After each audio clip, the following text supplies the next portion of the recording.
Hello, and welcome to the Divorced Dadvocate, divorce support for dads, where we help dads create a healthy and less traumatic divorce. My name is Jude Sandoval, and I'm your host.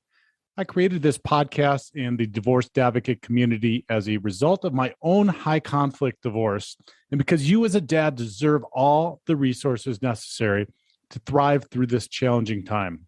I encourage you to check out our website at thedivorcedadvocate.com, where there are resources that correspond to this episode, as well as free access to our membership community, where you will find live meetings, free workshops and courses, private discussion groups, and more. And now, on to this week's episode. Hello, and welcome to the show.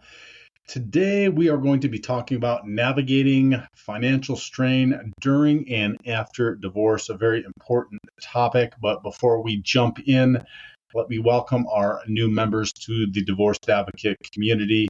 Those are Dan, EJ, Nico, Calvin, Chris, David, Kyle, and Paul. We've got a whole bunch of new men part of the Divorced Advocate community. And if you are not already one of them, check it out at thedivorcedadvocate.com. All kinds of resources, wherever you're at in your process, wherever you're at, as far as resources are concerned, from free to paid resources. But go check it out. Get the help that you need and deserve at thedivorcedadvocate.com. Okay, navigating financial strain during and after divorce.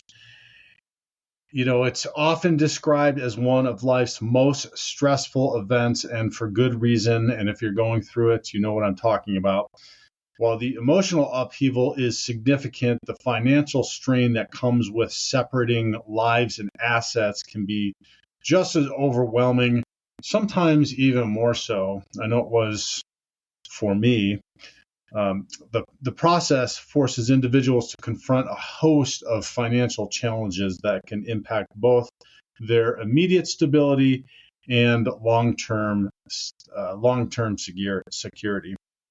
First, the cost of divorce itself can be substantial. Legal fees, court costs, and expenses related to hiring professionals, such as financial advisors or appraisers, can quickly add up, especially if the divorce is contentious and requires extensive negotiation or litigation.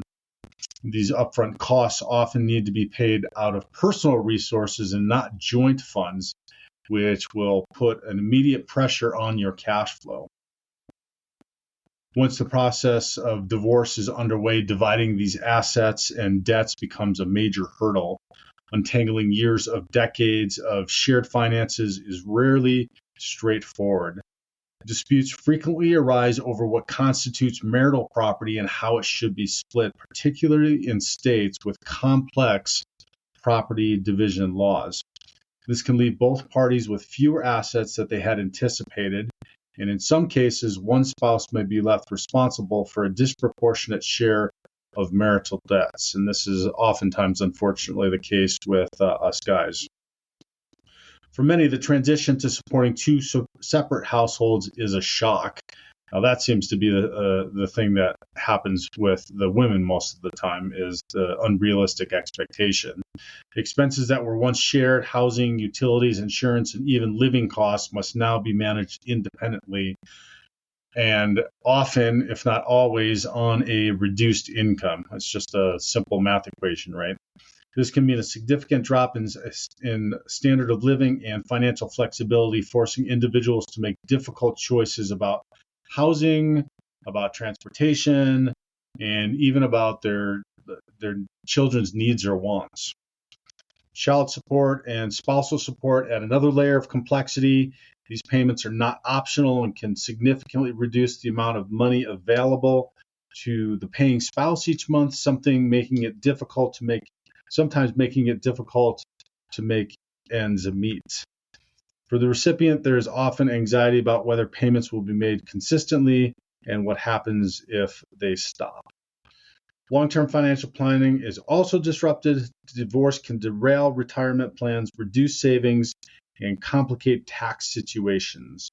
Individuals who once counted on a shared retirement strategy must now reassess their goals and resources, sometimes with less time to recover from setbacks, financial setbacks, that is, an issue that is particularly acute for those divorcing later in life.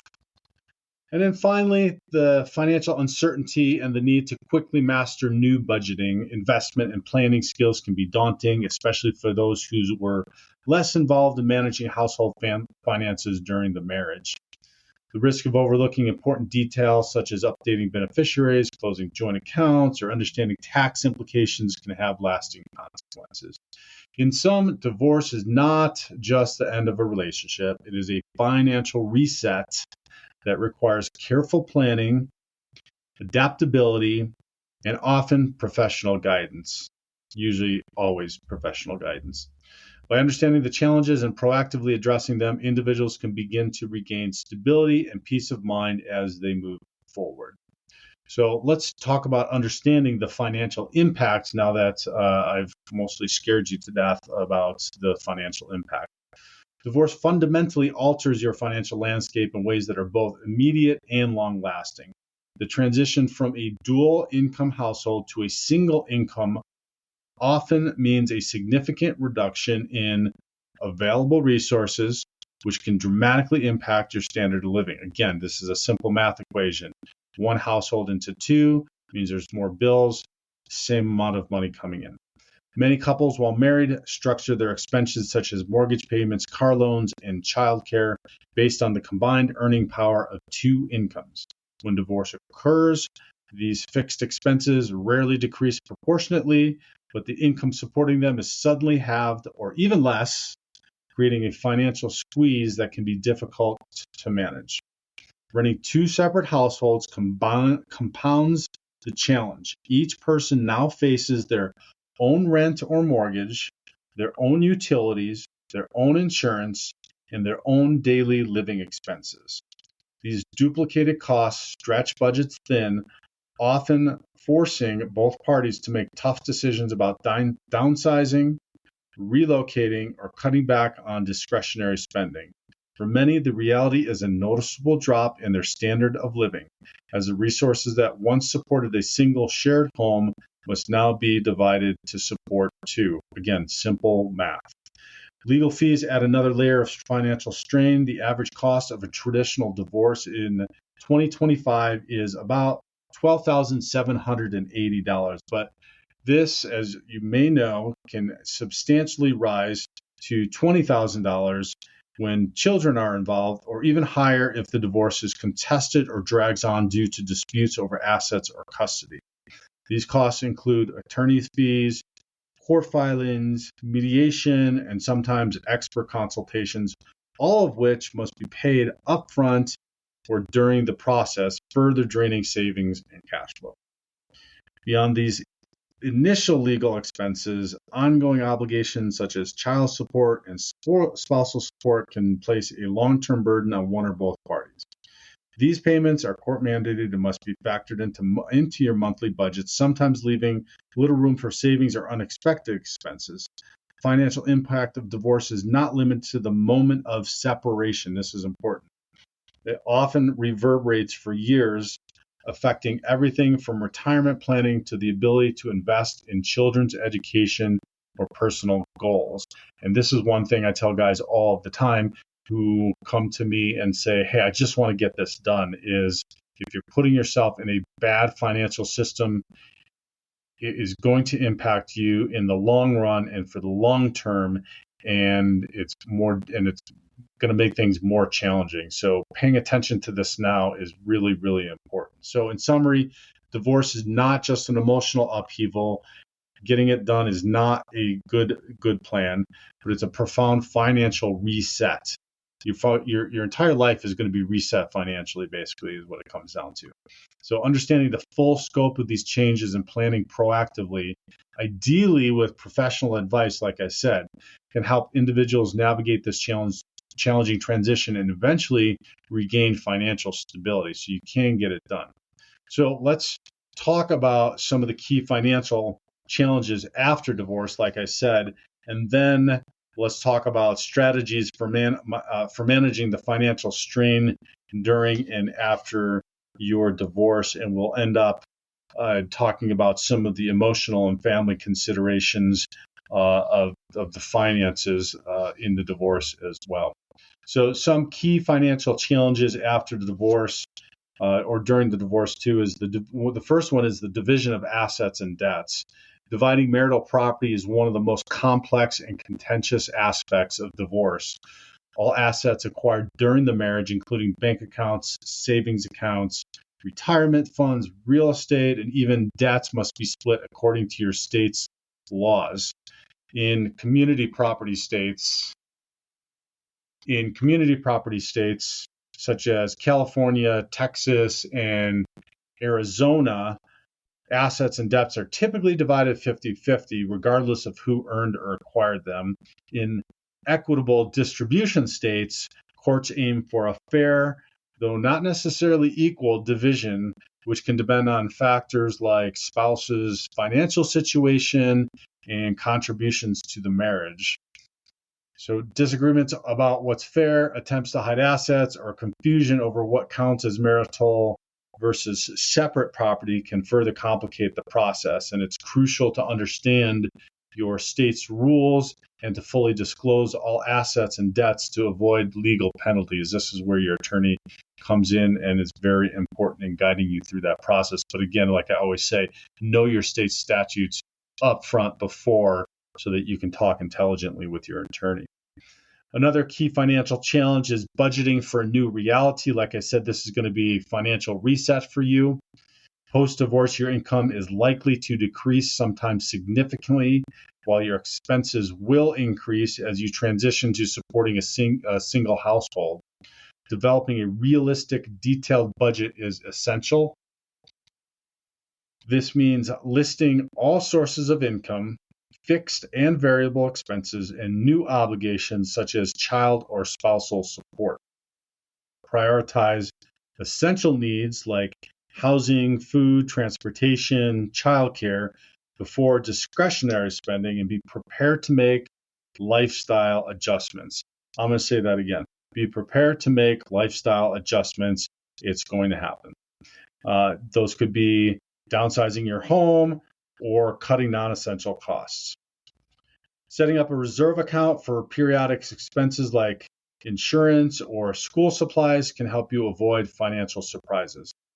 If expenses exceed income, consider finding additional work or ways to reduce costs. Another key financial challenge is credit and financial independence. If you previously relied on joint accounts or your spouse's credit, divorce can leave you with a thin or damaged credit profile. It's important to close or separate joint accounts, pay bills on time, and monitor your credit report for errors or unauthorized activity. Rebuilding your credit may involve opening new accounts in your name, keeping credit utilization low, and gradually paying down debts. Consider becoming an authorized user on a trusted friend or family's member's account or using a secure credit card to establish a positive payment history. This process can and probably will take time, but is essential for long-term financial independence. And the last key financial challenge I've got here, and this obviously is not an exhaustive list, but probably the main ones you need to look for, is unexpected expenses. Divorce often brings a host of unanticipated costs. Beyond the legal and mediation fees, you may face moving expenses, deposits for new housing, utility setup fees, the cost of furnishing a new home or apartment, insurance adjustments, like health and auto and renters, child-related expenses, and tax implications can also arise unexpectedly. So having a financial cushion is important. Even a small emergency fund can help buffer these surprises and reduce stress. Planning for these contingencies early in the process can make the transition smoother and protect your financial stability. Okay, so those are some of the key financial challenges. Let's talk about some strategies for managing the financial strain during and after the divorce.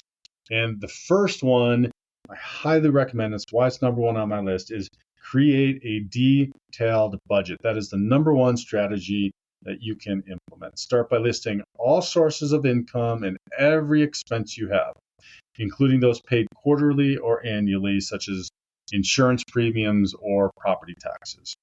And then also, in creating that budget, track your spending habits by reviewing bank and credit card statements from previous months and years, which will help you anticipate both regular and irregular expenses.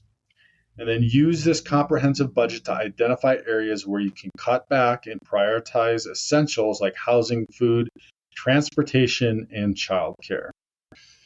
Finally, under the creating a budget strategy, consider creating what is called a zero-based budget, where every dollar of income is allocated to a specific category, including savings and discretionary spending. I'm not going to get into detail, but maybe this is another podcast we can do on how you create a zero-based budget. But basically, you're going to have all of your dollars going towards something. It's a way to budget. Anyway, the next strategy to manage your financial strain would be reevaluate housing. And this one's a hard one sometimes, but assessing whether keeping the marital home is financially feasible in your new circumstances. Maintaining a home on a single income can be challenging, especially with additional expenses post-divorce. Sometimes selling the home and downsizing is the most practical way to free up cash, reduce ongoing expenses, and avoid the risk of falling behind on mortgage payments or maintenance costs. Factor in moving costs, deposits for new housing, and potential changes in commute or school districts as part of your decision-making process. That is a hard one, I understand, because lots of times our emotions are caught up in where we live, the houses that we may have bought or built, and having to part ways with those can be mentally and emotionally challenging.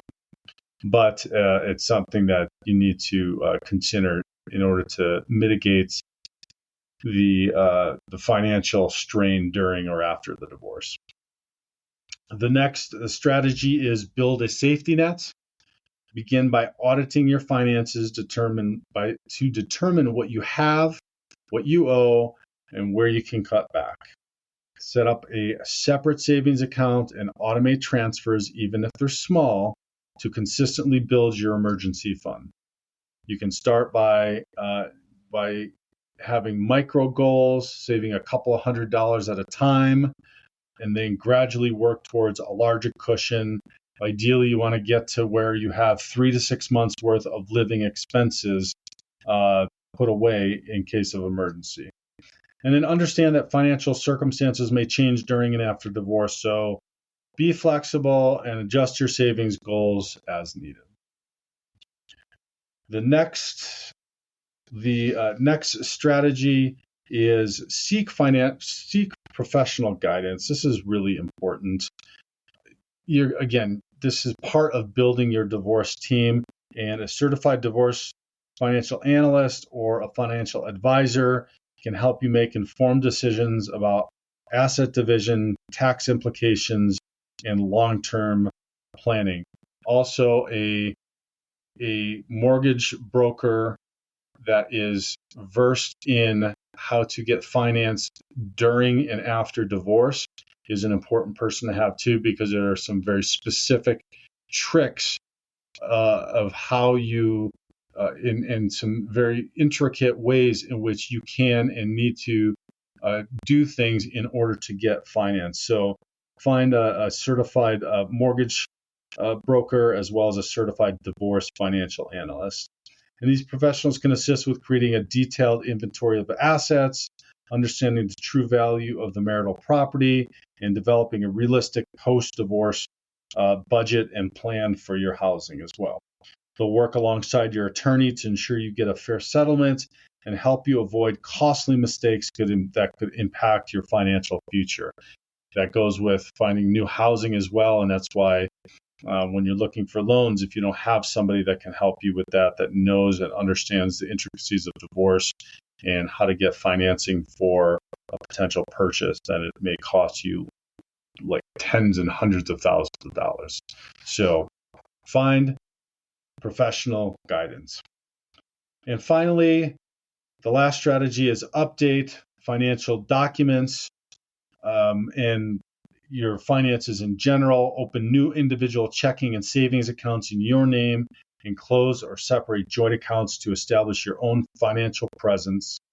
Change beneficiaries on insurance policies, retirement accounts, and update your will and estate plans to reflect your new circumstances.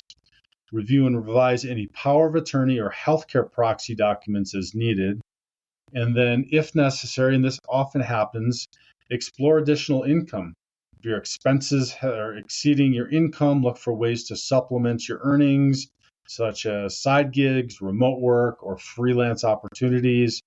Consider leveraging hobbies or skills for extra income, or seek additional hours or high-paying jobs, if possible, or higher-paying jobs, if possible.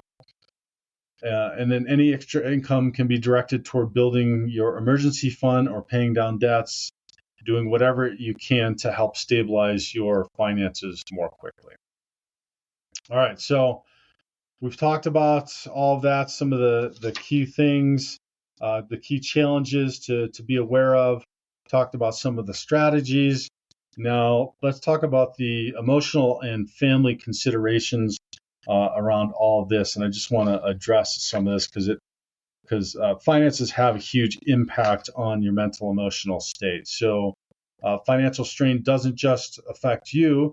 It can also ripple outward, impacting your children and your overall well-being in profound ways. When money is tight, the stress can manifest in daily life, creating tension, uncertainty, and sometimes even conflict within the family.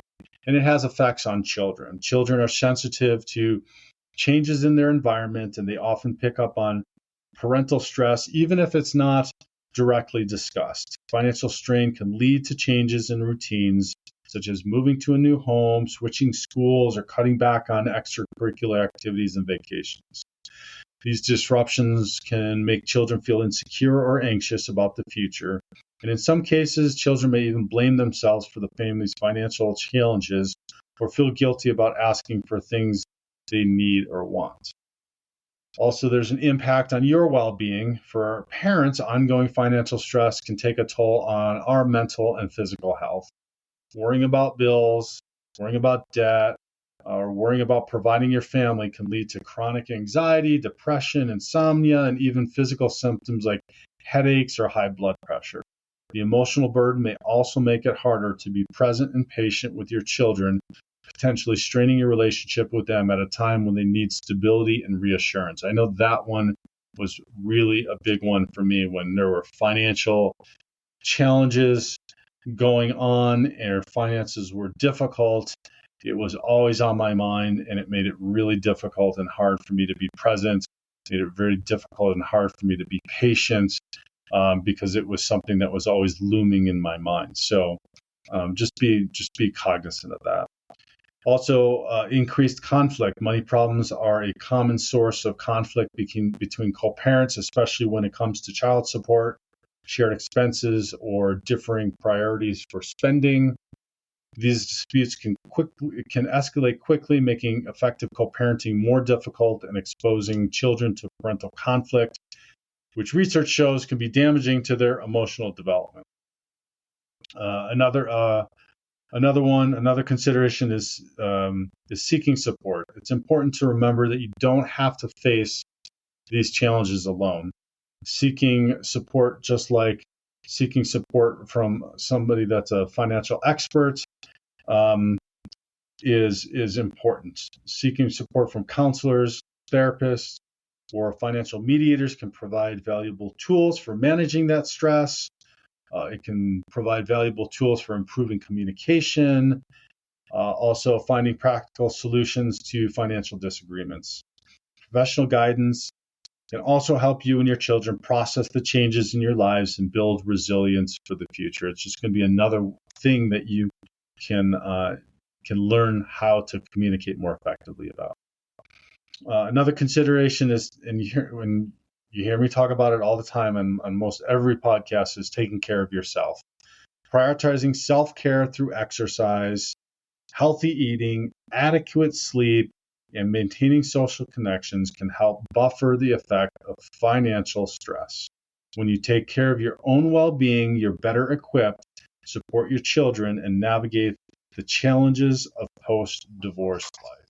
Ultimately, gentlemen, addressing financial strain isn't just about balancing the checkbook. It's about protecting your family's emotional health and ensuring that everybody can adapt and thrive in your new circumstances. So do not hesitate to reach out for help. Investing in your well-being and your children's stability is one of the most important steps that you can take during this transition. All right, fellas, I hope that was very helpful for you. That's just a little bit around the navigating financial strain during and after divorce. It is complex, as I'm sure that you're experiencing or have experienced, and it's just one of the parts of the complex process that you're going through. So I hope that you found value in what I shared today. If you did, please share this far and wide on social media or anywhere else with another divorced or divorcing dad. Take a minute to give us a star rating on whatever platform you are listening or watching on. Even more so, give us a comment on what you thought so others will read it and want to tune in as well. I sincerely appreciate you listening. Stay strong and God bless. To hear the rest of this episode and access the corresponding resources, visit thedivorcedadvocate.com and become a member of our community. It's free to join and will provide you with the resources you deserve as a divorced or divorcing dad. Thank you for listening. God bless, and I'll talk with you next week.